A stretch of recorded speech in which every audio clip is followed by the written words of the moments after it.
जर तुम्ही income earn करत असाल by way of salary, business, profession, capital gain, income from other sources और हाउस प्रॉपर्टी, तो फाइनेंशियल ईयर 24-25 इस साल में आपको कितना टैक्स देना पड़ेगा, किस रेट से आपको गवर्नमेंट को टैक्स देना पड़ेगा। तो इंडिया में दो तरह के स्कीम्स गवर्नमेंट ने निकाले हैं। पहला स्कीम है ओल्ड रेजिम और सेकंड है जो है उसको न्यू रेजिम कहा जाता है।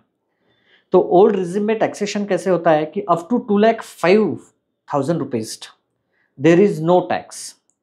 2,50,000 ते 5 लाखापर्यंत आपल्याला 5% टॅक्स द्यावा लागतो। 5 ते 10च्या दरम्यान आपल्याला 20% टॅक्स द्यावा लागतो आणि मोर दॅन 10 लॅक्स तुम्हाला 30% टॅक्स द्यावा लागतो। हे आहे ओल्ड टॅक्स सिस्टमनुसार तुमचं टॅक्स रेट।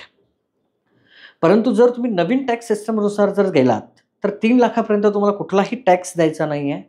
3 ते 7 लाखापर्यंत आपल्याला 5% टॅक्स लागेल।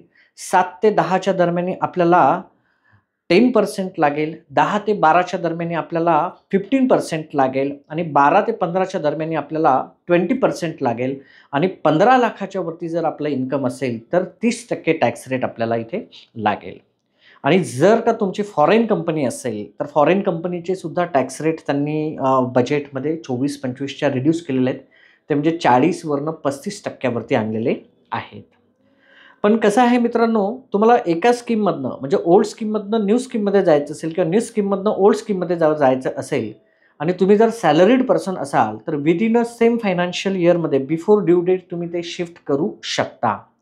पण जर का तुम्ही बिझनेसमॅन असेल किंवा अदर दॅन सॅलरीड पर्सन्स तुमचं जर असेल आणि if you are filing ITR 3 और ITR 4 और ITR 5, 6, 7 तर तुम्हाला फक्त जे काही ओल्डमधनं न्यूमध्ये आणि न्यूमधनं ओल्डमध्ये शिफ्ट करायचं आहे ते फक्त सिंगल ऑप्शन आहे। सो हे टॅक्स रेट लक्षात घ्या आणि accordingly plan your tax for financial year 24-25। Thank you.